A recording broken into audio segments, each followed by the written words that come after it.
तक नहीं पहुंच सकी, तो उस वक्त उनको तैयार और बेदार कर, ताकि वो भी तेरे घर में आए और तुझसे बरकत को हासिल करने वाली हो सके।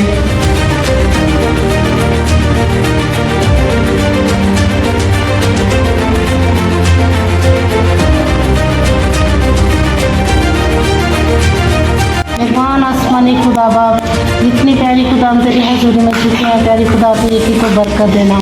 जो आने का इरादा कर रही हैं प्यारी खुदा, तो उनके रास्ते को हमवार करना, उनकी तमाम मुश्किलात को दूर कर, ताकि खुदा वो भी तेरे घर में आकर तुझसे बरकत हासिल करें। मेहरबान प्यारा दिन सुहाना दिखाया खुदावंदा, तेरा शुक्र हो, तेरी तमजीद हो खुदावंदा। खास तौर में अपने ही दुआ करती खुदावंदा, तूने शिफा दिया खुदावंदा, ताकि हम तेरी शुक्रगुजारी इसी तरह करने वाले बन सके। तेरे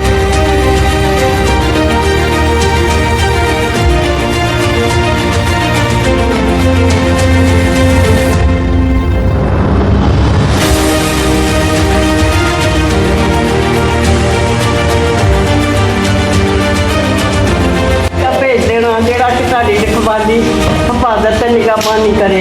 और बाप तुम आखे कि मंगो तो तुम दिता जाएगा, ढूंढो तो पाओगे, दरवाजा खटखटाओगे साढ़े वास्ते खोलिया जाएगा। और बाप असी तुहाडे कोलों मंगने सानू दो, असी दरवाजा खटखटाने साढ़े वास्ते खोल दो खुदा बाप।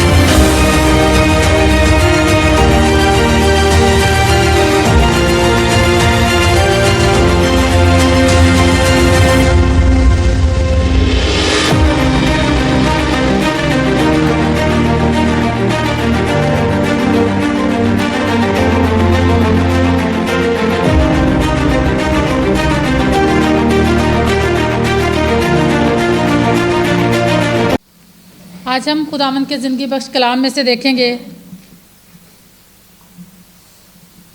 पौलुस रसूल का ख़त फिलिप्पियों के नाम, उसका दूसरा बाब और उसकी 5वीं आयत से लेकर 11वीं आयत तक। पौलुस रसूल का ख़त फिलिप्पियों के नाम, उसका दूसरा बाब और उसकी 5वीं आयत में यूँ लिखा है, वैसा ही मिजाज रखो जैसा मसीह यस्सु का भी था।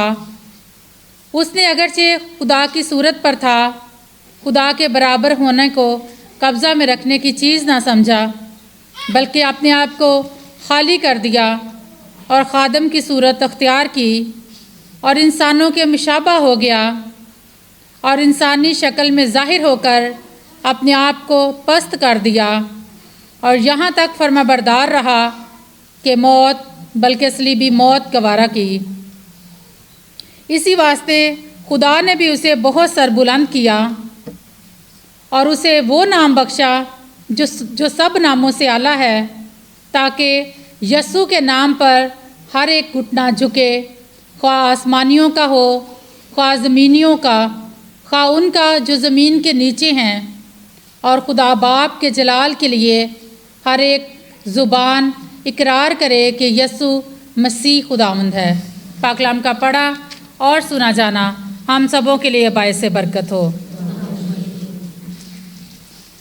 आज हमने जो हवाला पढ़ा है, इसमें हम खुदावंद यीशु मसीह की हलीमी और उसकी अज़मत को देखते हैं कि वो किस कदर हलीम हो गया, किस कदर पस्त हो गया, किस कदर उसने अपने आप को खाली कर दिया और इंसानी शक्ल में ज़ाहिर होकर अपने आप को पस्त कर दिया और यहाँ तक फरमाबरदार रहा कि मौत, बल्कि सलीबी मौत गवारा की। जब हम इस दूसरे चैप्टर की पहली आयत पर गौर करते हैं, पास अगर कुछ तसल्ली मसीह में और मोहब्बत की दिल जमी और रूह की शराकत और रहम दिली और दर्दमंदी है, तो मेरी ये रूह की शराकत और रहम दिली, तो मेरी ये खुशी पूरी करो कि यक दिल रहो, यकसा मोहब्बत रखो। खुदावंद का बंदा पौलुस रसूल यहाँ पर हमें कहता है कि इसमें खुशी है कि यक दिल रहो, यकसा मोहब्बत रखो, एक जान हो, एक ही ख्याल रखो, तफरके और बेजा फ़ख्र के बायस कुछ ना करो, बल्कि फ़रोतनी से एक दूसरे को अपने से बेहतर समझो और हर एक अपनी अहवाल पर नहीं बल्कि एक दूसरे के अहवाल पर भी नज़र रखे, वैसा ही मिजाज रखो जैसा यसु मसीह का था।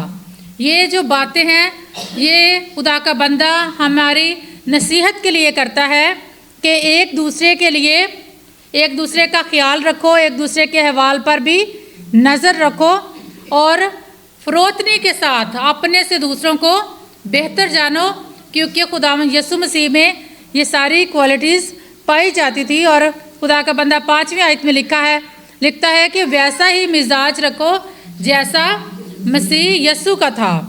बेशक वो खुदा की सूरत पर था, लेकिन खुदा का वो बेटा था, खुदा ने उसको इस दुनिया में भेजा, लेकिन उसने, बेशक वो मुकम्मल खुदा था, मुकम्मल इंसान था, लेकिन उसने अपने आप को, इंसान होते हुए अपने आप को खाली कर दिया, बल्कि उसने खादम की सूरत अख्तियार कर दी और यहाँ तक कि वो इंसानों के मुशाबा हो गया और उसने अपने आप को पस्त कर दिया और उसके अंदर फरमाबरदारी आ गई और उसने सलीबी मौत को बर्दाश्त किया। उसने अपने आप को पस्त कर दिया, अपने आप को हलीम कर दिया, अपने आप को फ़रोतन कर दिया। जब हम अपनी ज़िंदगी में हलीमी को लेकर आएंगे, फ़रोतनी को लेकर आएंगे, तो खुदा हमें भी बाबरकत करेगा। और खुदा जो है वो फ़रोतन दिलों को पसंद करता है। और पाक कलाम में लिखा है, इसी वास्ते खुदा ने उसे बहुत सरबुलंद किया और उसे वो नाम बख्शा जो सब नामों से आला है। ये यसु मसीह के बारे में लिखा गया है कि वो अपने बाप का किस कदर फरमाबरदार नज़र आता है, किस कदर खुदावंद की फरमाबरदारी में रहता है। बेशक सलीबी मौत को बर्दाश्त करना उसके लिए मुश्किल था, लेकिन वो अपने बाप के प्लान को लेकर चलता है और वो कहता है कि मेरे बाप की ये मर्ज़ी है कि मैं अपने बाप की मर्ज़ी को पूरा करूं। और पाक कलाम में लिखा है कि उसने वो नाम बख्शा जो सब नामों से आला है, ताकि यसु मसीह के नाम पर हर एक घुटना झुके। आज जब हम खुदावंद के आगे झुकते हैं, ये खुदावंद यसु मसीह की फरमाबरदारी है कि वो अपने बाप का फरमाबरदार रहा। तो आज खुदा ने उसे ये नाम बख्शा है कि आज हम मसीही होते हुए और हर कोई जो है वो खुदा यसु मसीह के नाम पर झुकता है, खा वो ज़मीनियों का हो, खा वो आसमानियों का और खा ज़मीन के नीचों का, सब खुदा जो है वो खुदा यसु मसीह के आगे झुकते हैं। और पाक कलाम में लिखा है कि और खुदा बाप के जलाल के लिए हर ज़ुबान इकरार करे कि यसु मसीह खुदावंद है। हमने अपनी ज़ुबान से इस बात का भी इकरार करना है कि खुदावंद यसु मसीह जो है खुदावंद है, यसु मसीह खुदावंद है। हमने इस बात का इकरार करना है। जब हम अपनी दुआ में खुदावंद यसु मसीह का जिक्र करते हैं तो हमारी जो दुआ है वो खुदावंद के हजूर मकबूल होती है। हमने गैर मबूदों के से दुआ नहीं करनी, बल्कि यसु मसीह का नाम लेकर दुआ करनी है, क्योंकि जो भी दुआ हम यसु मसीह का नाम लेकर करेंगे खुदा हमारी दुआ को कबूल करेगा। और आज हमने इस हवाले में से सीखा है, हमारी नसीहत के लिए है कि हमने वैसा ही मिजाज रखना है जिस तरह यसु मसीह का मिजाज था। उसने अपने आप को पस्त कर दिया, उसने अपने आप को हलीम कर दिया, अपने आप को खाली कर दिया और खादम की सूरत इख्तियार की। आज हमने भी अपनी ज़िंदगियों में से हर तरह की बुरी बातों को ख़त्म करना है, खाली करना है अपने आप को, ताकि हमारी ज़िंदगियों में खुदावंद यसु मसीह का नाम जलाल पाए। और फरमाबरदारी को लेकर आना है कि जो हुक्म हमारे खुदावंद यसु मसीह ने हमें दिए हैं, हमने उन हुक्मों को मानना है, उन पर अमल करना है, तब ही हमारा मिजाज जो है वो मसीह यसु जैसा होगा। हम देखते हैं कि पौलुस रसूल जो है वो लोगों को मारता, कत्ल करता जो मसीह का नाम लेते, लेकिन जब वो मसीह में आ जाता है तो वो कहता है ज़िंदा रहना मेरे लिए मसीह है और मर जाना नफ़े की बात है। वो अपनी पुरानी इंसानियत को छोड़कर जब मसीह के पीछे हो लिया तो उसने मसीह की खातिर दुख बर्दाश्त किए, मसीह की खातिर कोड़े खाए, मसीह की खातिर परेशानियों में रहा, आजमाता रहा। खुदा उसके साथ साथ था, लेकिन वो अपनी आजमाइशों में पूरा उतरता रहा, क्योंकि वो खुदावंद को जान गया था। उसने यसु मसीह का नाम ले लिया था, खुदावंद यसु मसीह पर ईमान ले आया था। जब हम भी ऐसा करेंगे तो हमारे दिलों में से नफ़रतें, कदूरतें, तफरके जाते रहेंगे, तो हम भी हमारी ज़िंदगी में भी खुदा यीशु मसीह का नाम इज़्ज़त और जलाल पाएगा। मत्ती की इंजील उसके 11वें बाब और उसकी 28वीं आयत में लिखा है, आए मेहनत उठाने वालों और बोझ से दबे हुए लोगों, सब मेरे पास आओ, मैं तुमको आराम दूंगा। ये खुदा यीशु मसीह कहता है कि मेरे पास आओ, मैं तुम्हें आराम दूंगा।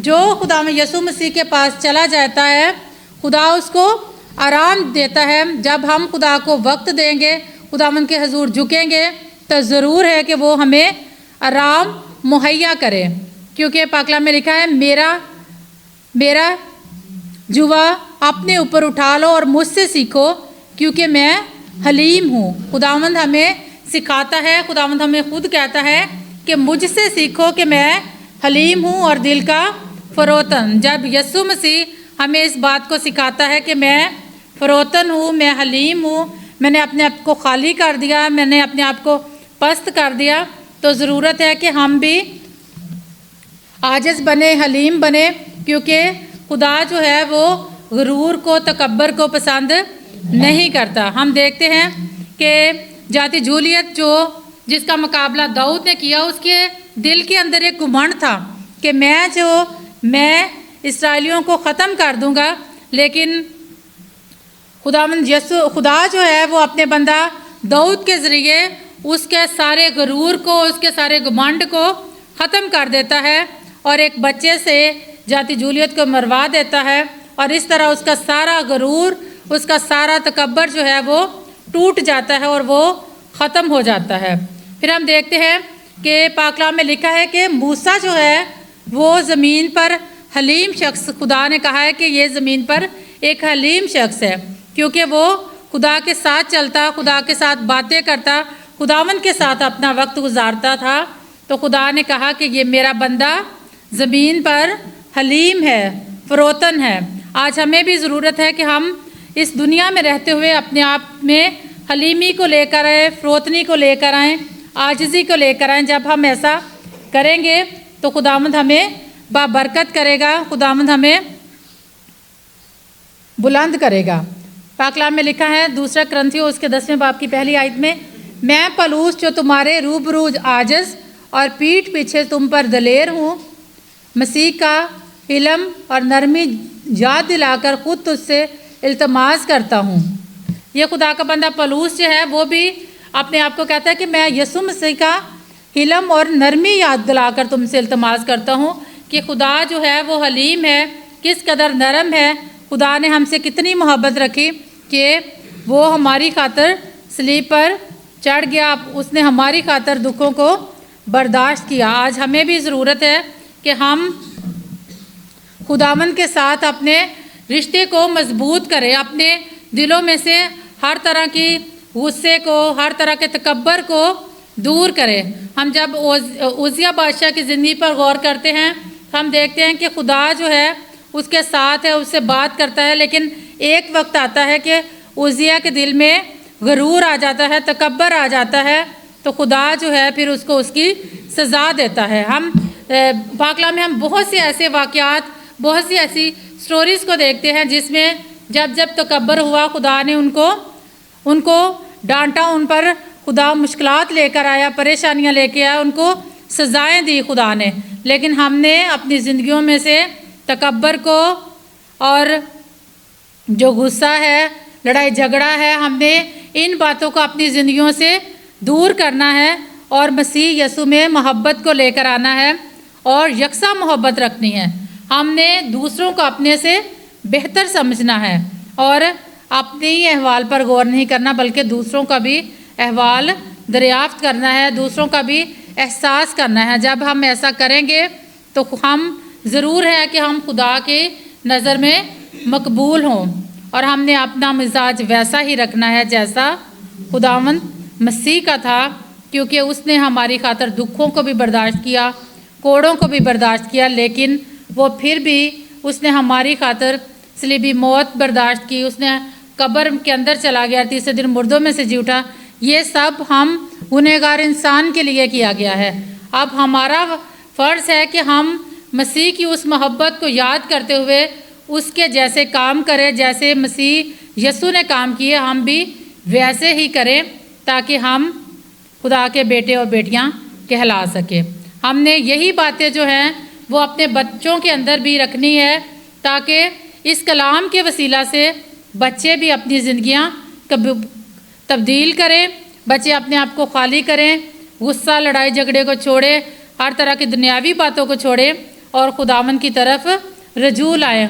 माँ बाप के फर्माबरदार हों। जब माँ जो है वो अपने बच्चों को गाइड करेगी, बच्चों को समझाएगी, तो ज़रूर है कि बच्चे जो हैं वो इन बातों को अपने दिल में रखेंगे और इस पर अमल करेंगे। खुदावंद हम सबको तौफीक दे कि हम इस पाक कलाम पर अमल करने वाले हो सके। आमीन।